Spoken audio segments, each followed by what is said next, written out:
Hello, I'm Aurora, I'm the head of physics, and in this school, apart from the normal practicals we do in lessons, we've started doing some physics project.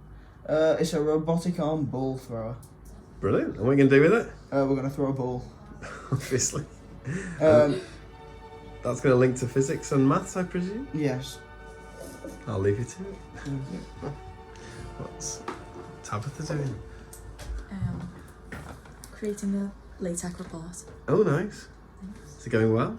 Well, we've just got the template set up. I'm trying to find templates online that fit a report because I want it to be as, nice as possible. It's not like 30 pages. Yeah.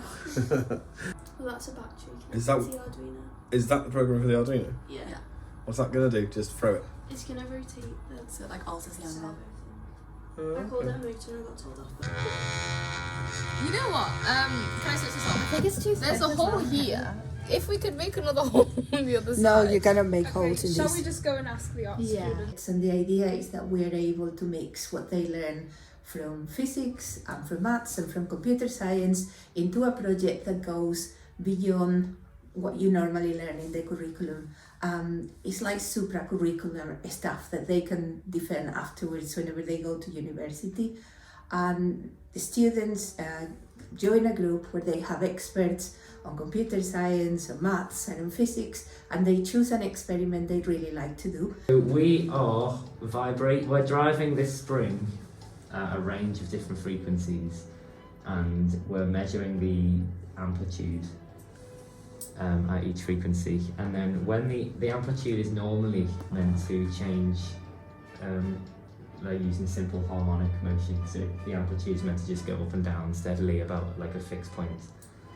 However, when we drive it at its resonant frequency, it should try to grow exponentially, and then the system can't control that, so it'll go chaotic and start vibrating all over the place. So we are going to try and use that to determine the resonant frequency of this system of springs and mass.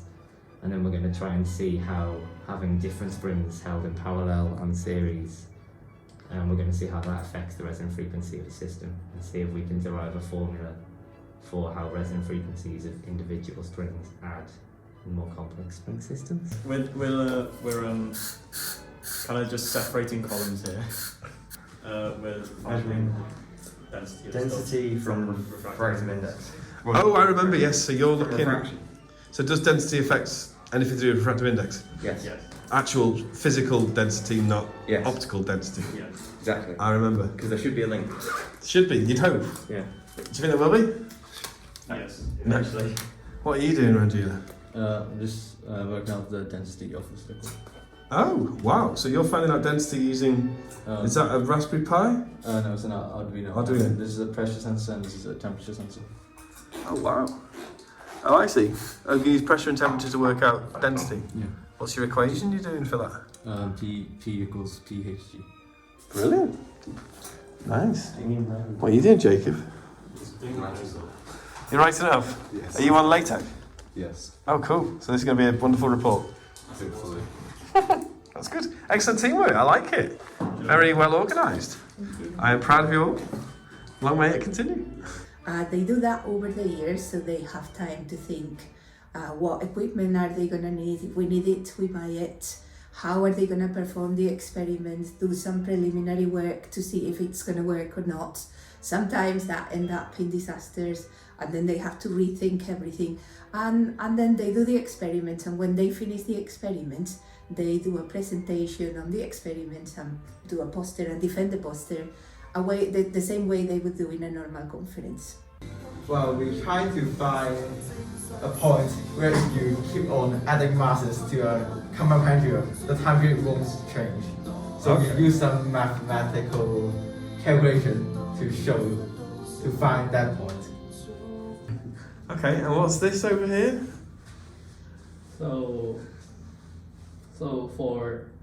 To keep the time period as constant for all value of additional mass, the length between the pivot point and the additional mass will be 2/3 times L, which L is the length from the pivot point to the end of the ruler.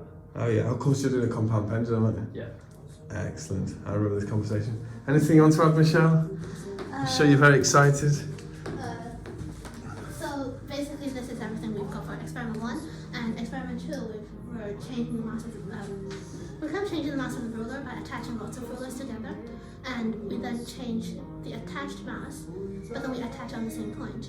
So that's the second part of the experiment, which we will develop some mathematical model for it. Brilliant. Afterwards, yes. Computer program that'll work out the cross-sectional area of the shape. But because it's not very accurate, the shape, so it changes. So we're going to work out this side too and then take an average. Okay. And then that's the area we'll use in this calculation. We've just calculated the speeds for the wind, and I've got to start on the boost right now. Oh, okay. Oh, so this is the way. And okay. Yeah. And how do you? Oh, I see. So you're working out your wind speed as a standard thing. Originally, I was trying to import something using command prompt, but it doesn't work, so we don't have permissions. So. These videos, they're great, aren't they? No one just sticks their thumb up and smiles when think, yeah, good. Oh. I was going to say, does it have area? Excellent. Yeah. And do you know, has that got a name? Has that equation got anything particularly exciting? I don't think so, just a drag equation. Drag coefficient. Drag coefficient, velocity squared, density of the fluid, so air, 1.225, divided by 2 times the cross-sectional area. So, what are you doing? Come on, Charlie. Oh, okay. Well, we're measuring the rate of diffusion and how that varies with temperature. So that milk has been currently heated up to, what was it, 46 degrees? Yeah, and then we will take a video that will tell us how long and how far it will spread over a certain amount of time and all that. And we can calculate a rate of diffusion from that. We'll do that across several different temperatures, and we'll do that as milk cools down, because we have to be careful not to overheat the milk, or else the milk will curdle if it's done too quickly. Ooh. And yeah, once we get that, we can plot a graph and then turn it into an actual experiment. Brilliant. Okay. And is that a video? A video now, but it will be. Oh, okay. All right. Nice one.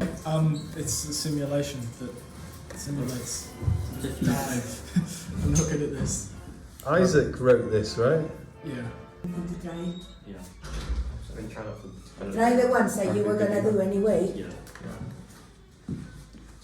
Yeah. Move it so it like looks stupid. Yeah, keep recording until we have it pretty much coming to the top. Right then. What happened then? It's touching properly. No, it's touching properly. If I maybe just didn't like that angle. I'll try that. It didn't like that at all, did it? As soon as you whip the camera out, is something stopping it? No. What happens as soon as the camera comes out? It doesn't work. It's not done this the whole time. I'm gonna go then. Start. Let's try it here. Okay. Why is it broken? Maybe it works. Just keep going up. Up or down? I don't know. What do you want? 500. Oh yeah, go down.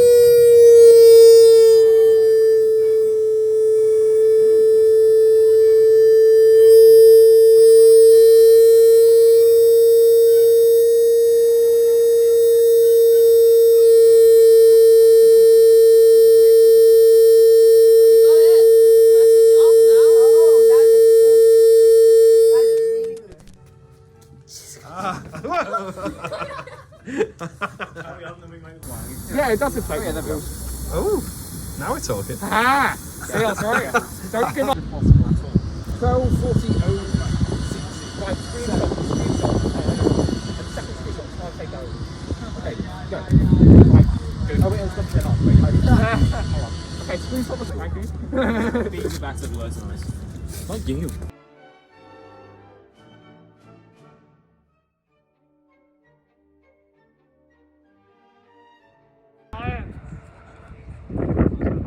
There's your wind issue. You might want to go.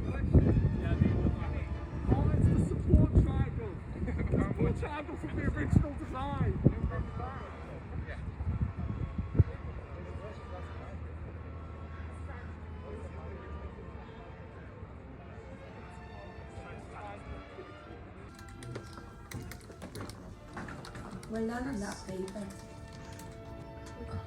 And now we're just like saving it to a new file. So. Or trying to. Yeah. Control.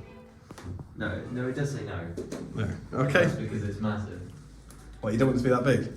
Yeah, I think Charlie's upset. Charlie, right? With it colliding with the walls higher than 2,000 charges and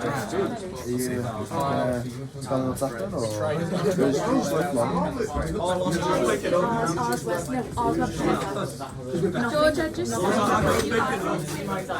Doing one was too easy and none of We're just geniuses, we are. Point to something. The posters were okay, but just okay, because there were some problems with the method, some problems with errors in the experiments, some analysis that had not been done completely. There were a lot of room for improvements. So we thought about it. We realized there are skills such as using software to analyze data, or how to write a proper poster, or how to do a good presentation. So we did more of that.